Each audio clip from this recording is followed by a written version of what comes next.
नमस्कार, मैं खुशी और आप देख रहे हैं यूपी न्यूज 24।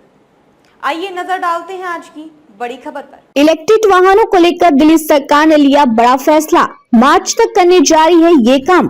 दिल्ली ईवी नीति लागू होने में अभी समय लगेगा, इस पर अभी काम चल रहा है। ऐसे में दिल्ली सरकार मौजूदा ईवी नीति को मार्च तक बढ़ाने जा रही है। इस साल अगस्त तक दिल्ली में ईवी की बिक्री का 10.71% हिस्सा देखा गया। 2023 में कुल ईवी बिक्री 11.2% रही है।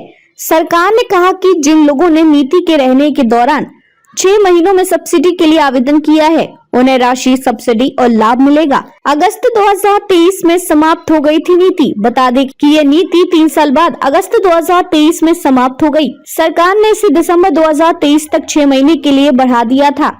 उसके बाद नीति जून 2024 तक बढ़ाई गई, परंतु इस दौरान वाहन खरीदने वालों को और सब्सिडी नहीं मिली और रोड टैक्स की छूट का भी लाभ नहीं मिला है।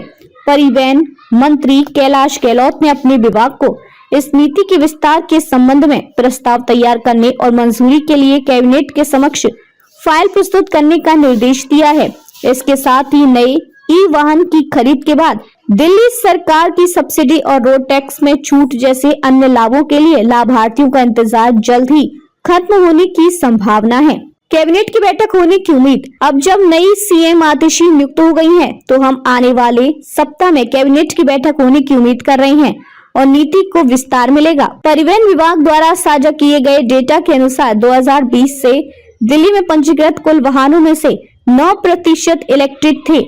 अगस्त 2020 और अगस्त 2024 के बीच दिल्ली में कुल 2,20,618 ई वाहन बेचे पंजीकृत किए गए, जिनमें 2,14,805 बैटरी से चलने वाले वाहन और 5,813 शुद्ध ईवी शामिल है। दिल्ली में 10.71% ईवी की हुई बिक्री। इस साल अगस्त तक दिल्ली में 10.71% ईवी की बिक्री हुई। 2023 में कुल ईवी बिक्री 11.2% रही।